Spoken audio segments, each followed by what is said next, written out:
Welcome to the People Connect podcast. Your network is your net worth. Are you ready to take your life to the next level? Be prepared to leap out of your comfort zone and connect with the who's who of what you want to do. Stop, drop, and roll as we start, market, and grow the CEO of you and your host, Nichelle Womack. She will help you engage, reinvent, motivate, and reactivate your plans for success.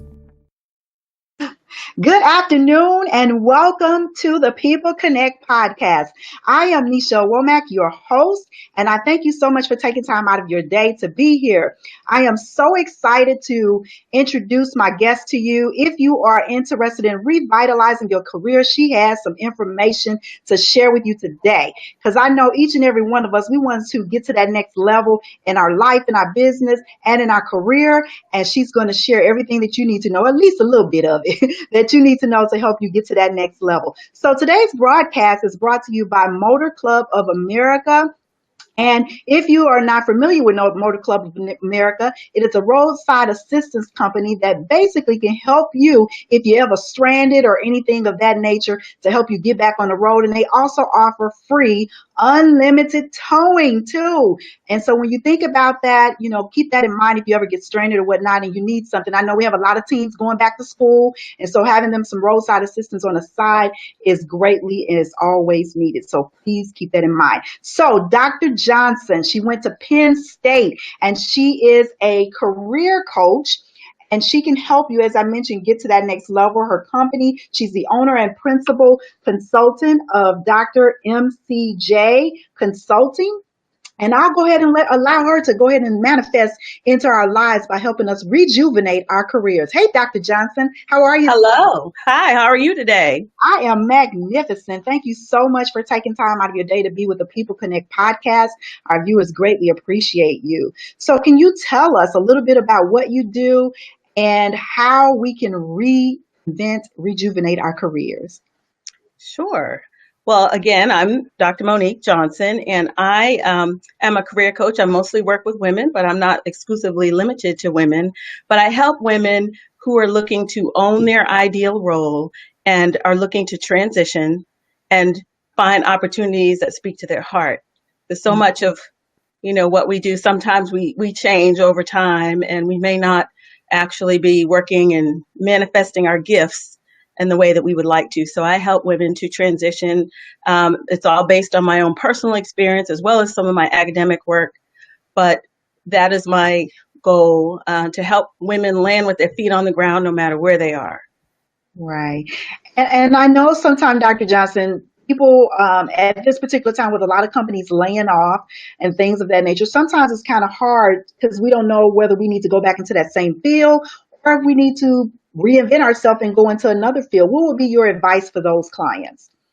Well, I really think that we need to engage in self-discovery. It sounds sort of cliche to some extent, but you don't want to, I know at my age, I don't want to just jump from one thing to the next. I want to really do something that is meaningful and something that I enjoy. There's nothing worse than getting up every day and going and doing something that you don't like or that you don't enjoy or that you don't feel like you're helping people or serving in some way. So I believe that self-discovery is very, very important. And what that means is it means really listening to yourself. Mm-hmm. So often we're trained to listen to other people and so on, but we need to listen to ourselves. And what that means is, perhaps working with a coach or at least asking yourself some really tough questions. What is it that I really like? What is it that I don't like? What makes me light up inside? It could be something that you're doing as a hobby that could actually turn into a business or to a profession or something of that nature, but really doing some self-examination before you make that leap. Mm-hmm. And once you determine what it is that you want to do, then you take the necessary steps and network and so on and so forth, build your portfolio credentials and so on. But I believe that listening is important. I think we need to really embrace whatever it is that we've discovered about ourselves. We can't be timid. You have to, really kind of shout it from the rooftops. This is what I'm going to do now and own it. Mm-hmm. And then, affirm as well as decide. Exactly. Make a decision. make that decision. I think that's the beginning of everything, making that decision. I know me personally, I had several transitions in my life from different career stages. Some kind of way, I always ended up doing the same thing. But, when I'm talking to people about career change, just as yourself, we always looking at, perhaps maybe, as I mentioned, staying in that same field. So what specific things if somebody wants to transition outside of really evaluating yourself? Because we have social media now. And social media, Right, 'cause that's where I met you. It allows right, right. you to network, as you mentioned, with so many different people. And I personally believe your network is your net worth. And so when Mhm. we're talking about social media and getting on there, what kind of tips would you suggest to people as far as reaching out? Questions they should ask. Right. Well, people that are in careers or doing something that you are interested in doing, I would, recommend that you make a connection with that individual. Someone reached out to me recently, a younger lady who lives in the area where I am here in Cincinnati, and she wanted to know how I got my consulting clients. Like, how do you do that? What do you do? And so on and so forth. So really being somewhat bold and trying to reach out and make a connection with someone who's working in an area that you are working in. It could be a friend of a friend's, talking to them, really trying to understand what a typical day is like, what the work really entails. Is it something, does it just look kind of glorified to you? Is it really what you want to do? Or, you know what I'm saying? Sometimes things look a lot more, what's the word, dazzling, or a lot more Grass green attractive on the other than they, side. right. Yes. Exactly. So you really want to develop a realistic perception of whatever it is that you're looking to do. And you have to be bold to some extent and not be afraid to reach out, or you can have someone sort of make a connection for you. Hmm. That helps as well. But just being active on social media, I'm not really a social media person per se, but I understand the value of it in terms of being an entrepreneur. I understand I've made a lot of great connections, as we talked about our connection, and I've made some connections with other individuals as well. So it is very, very valuable, and it's amazing actually when we think back on, when I think back on when I was in college, we didn't have social media. So it's pretty amazing that you can connect with someone way, around the world, even around the country. So I think it is valuable, and I think we should definitely use it as a resource to make connections with people. Well, how valuable is a resume today versus when we graduated from college? How valuable is it? I think they're very valuable. I don't think I wrote a blog post, Mhm. um, you know, about it, and I don't think they'll ever go out of style, so to speak. Now, it is different in the sense that a lot of companies use, software where they sort of feed the resumes and they look for keywords and things like that. So it is important that your resume reflect, certain terminology that they're looking for. But absolutely, resumes will never ever go out of style. You need one.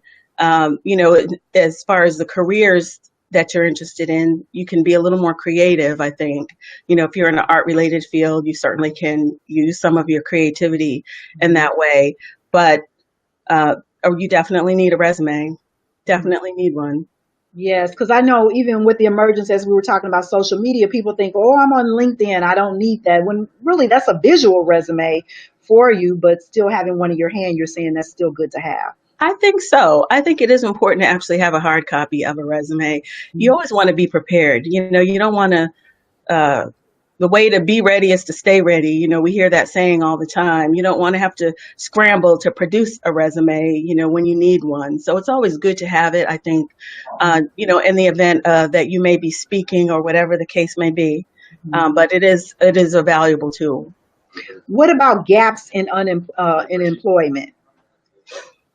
Well, I actually was one of those people that had a little bit of a gap. Mhm. I you as well. I took some time to be with my family, relocated with my spouse for his company, and ended up having children back to back. It wasn't part of my plan, but it was part of God's plan, or whoever your higher power is. So I have three beautiful children. But I've always stayed somewhat active, doing something, whether it was part time work or volunteer or teaching online. I think that you just have to be able to explain, what those gaps are, and why those gaps, exist. You made a great point though, because people take time off for family. And I personally believe that parenthood is like a CEO, in a company, Exactly. because you have to lead and guide your house. And you stayed active. I mean, that's key. I mean, Hmm. doing something to show that you still have some type of creativity, that you're still perhaps maybe doing something in your profession that you were doing before. Exactly. Exactly. But yes, I don't have a profound answer for the gaps other than being able to talk about them if people ask, and just talking about the fact that you took some time to spend with your family and to raise your children. Mhm. Some may not look upon that favorably, but it's the truth. Yes. Yes. It is the truth. And as I said, I think just maybe spending some time constructing how you would respond to that in a professional manner or in a professional way, Mhm. and having it be more of not seeing it as necessarily a negative, because I don't see it as a negative. I took a couple years, as I said, where I wasn't really doing anything, and I would do it again because my family needed me at that time. Exactly. I agree. I mean, that's just something to me, those are life skills that you can take into the corporate place and incorporate them into your business or whatever it is that you do. Exactly, exactly. So you're the CEO of your residence, Hmm. Your so to finances, speak. your house, whatever. Yes, that's what I always say. I was the CEO of my own organization in my home, and Hmm. those are some skills because people, women in particular, we devalue ourselves sometimes from the skills that we have available that we can apply and add to our lifestyle in the corporate place as well into our own enterprise. Exactly, exactly. It takes a lot of time management and organization. My husband and I actually have a real estate business as well. Okay. So Yes. I wear many hats in a given day. We decided to buy rental property, so we are investment as well as a rental property organized company. And so Okay. we do that on the side. That was something that I started to do as I was taking those couple of years off. We ventured into real estate. Yes, and as a real estate broker and investor, I can tell you those are sometimes you have to go back and make certain because everything is orderly and it has to be done in an orderly way, especially when you're thinking about growth and opportunity in relation to that. What would you say are some big no-nos when you are re-entering the workforce? Well, I was reading an article really the other day that really resonated with me. Mhm. And in terms of the interview, it talked about not appearing desperate and not, I'll do anything. I'll work extra hours and all of that. Although, most of us have pride, and I would never approach it that way. But there are some people who really may be in dire straits and want to appear eager and anxious, but at the same time, that may be a little over the top for some people. So, I would always maintain your professionalism, Mhm. especially in in the interview situation, and just be your authentic self. You Yes. don't have And to promise that you're going to part the earth and jump over the water if Mhm. they give you the job. So that's something I think that's very important. Those are some great interviewing tips. I mean, we always talk about looking at people straight in the eye when they're talking and your body positioning and things of that nature. And I know sometimes people still have a difficult time transitioning from that, especially if they haven't been in the workforce in a while or if they're new to looking for a job again. Hmm. Yes. And so, Absolutely. go ahead. I think also it's important to get a sense of the culture of the organization in an interview situation. You want to understand what the dynamics are, and whoever is interviewing you should be able to talk about the culture of the organization. And of course, you're expecting that it would be favorable.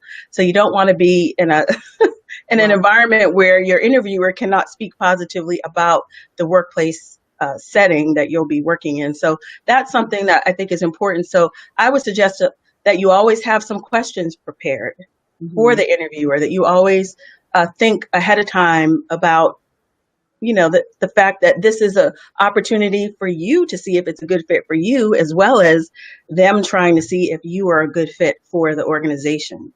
Exactly. So So it goes, interviewing them too. right. It goes both ways. Mhm. Definitely goes both ways. I totally agree. And so when people are working at home moms, stay at home moms and things, because I meet a lot of them, they've been at home for so long and they don't know how to transfer those skills back in there. As you mentioned earlier, talk about the things that you've done in the past, perhaps maybe incorporate some of those things that you're doing now for that new position. And so when we're talking about development and growth, would you suggest somebody to go back to school, perhaps maybe if they're displaced or what? Sure. If that is something that, they just determine is necessary to do whatever it is that they've determined they want to do, Okay. absolutely. I think going back to school is always an option. If that fits for your life and for your family, Mhm. certainly. People transition all the time to different careers and occupations, and I think it depends on your life circumstance. Like, I listened to one of your podcasts, and I hear that you are in a PhD program. I think that's awesome. Congratulations on that. Thank you. I don't want to do that again. So if I transition to something else, Mhm. I am not going back to school. However, Mhm. I would get certifications and things of that nature. But going back to school for me would not be something I would want to do at this stage of my life. But for someone else who may be, younger than me, they may want to enroll in school to get to where it is that they want to be. But I think uh, you know I think staying connected in some way Mhm. is important. So even if you volunteer, I did that as well. I Mhm. started out volunteering for the United Way for a reading program and Mhm. ended up being program director.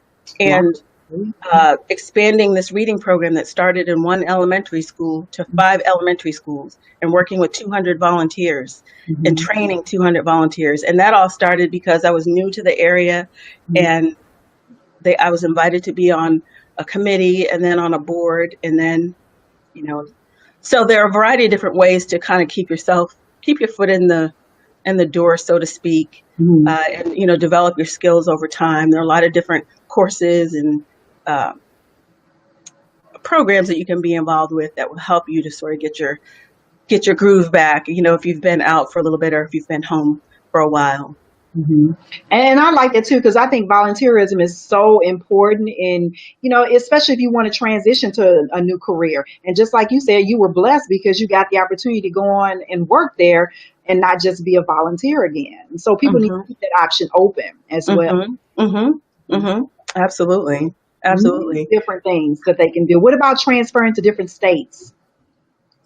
You mean moving to a different Yeah. state, relocating? Mhm. Well, that's something that I've experienced. I have moved 5 times. Mhm.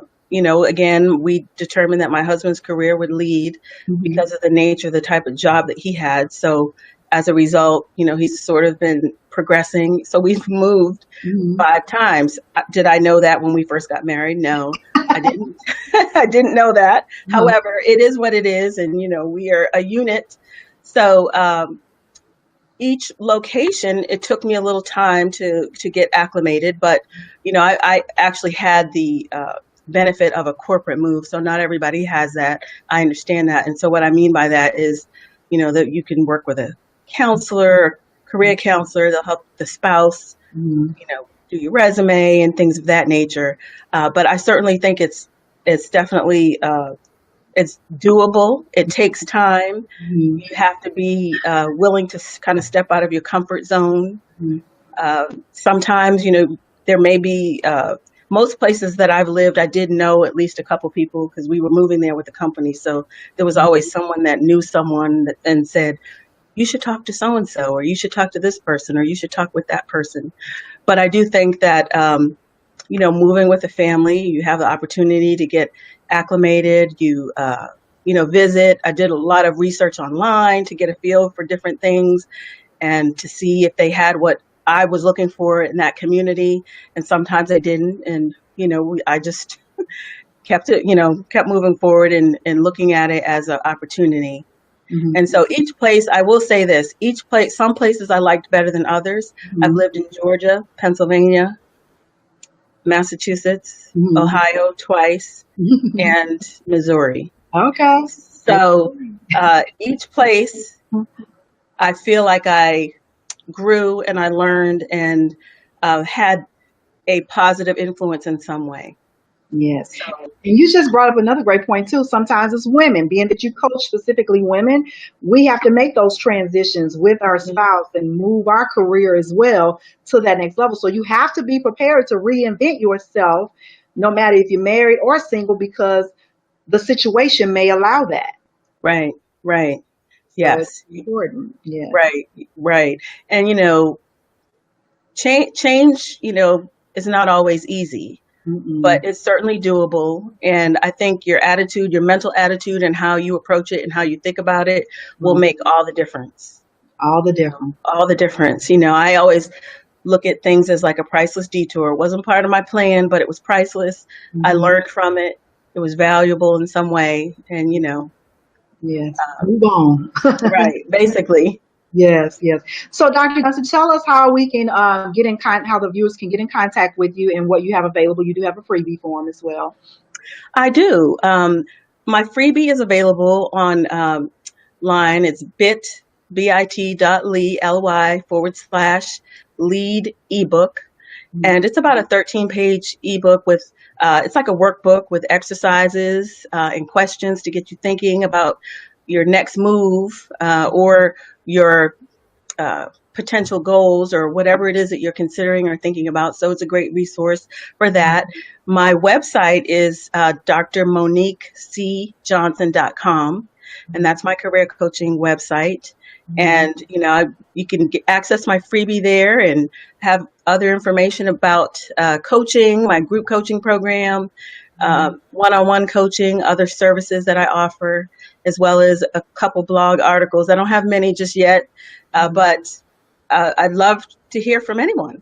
Yes, yes. And it all starts because it sounds like you too have recreated yourself to go in your destiny and your path that is meant for you. I absolutely have. I think, a lot of my experience, as I said, I was a assistant director for career services for a while in a college university setting, Mhm. but I've combined all of that into my coaching program, which is called the Lead Coaching Program. But it's all born of just transition and relocating and having great experiences, some not so great, but using that to just be positive and lead a fulfilling life. And I'd like to help other women do that as well.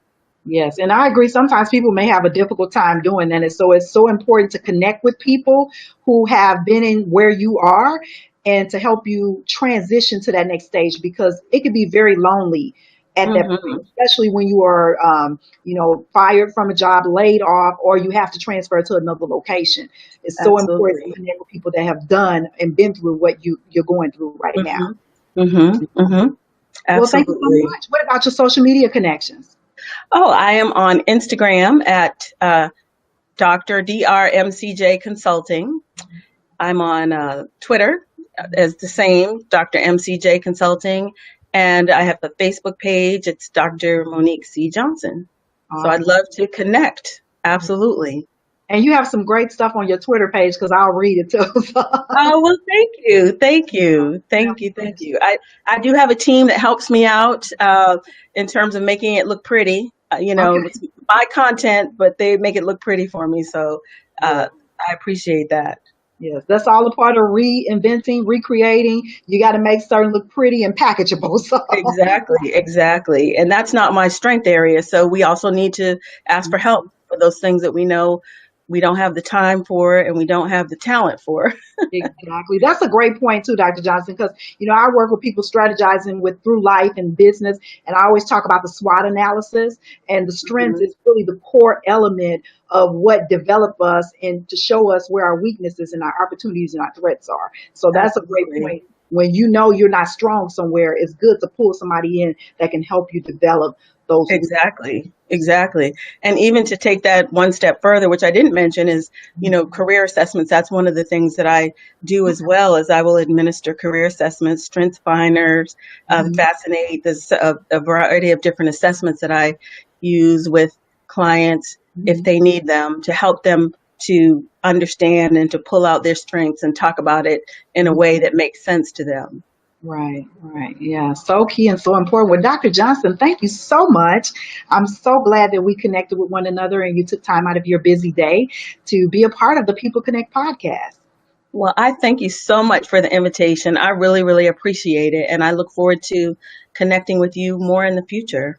Awesome. Yes, as well. Until next time, I'm Nichelle Womack signing off right now for the People Connect podcast. Join us every Thursday here on our Facebook page for our live broadcast, where we will bring to you positive people of inspiration, motivation, and provide that information to help you personally or anybody else you know excel in their life to the next level. You can connect with me here on Facebook at 2Excel with Nichelle. I'm on Instagram and on Twitter at Nichelle Womack. Until next time, blessings and peace unto you.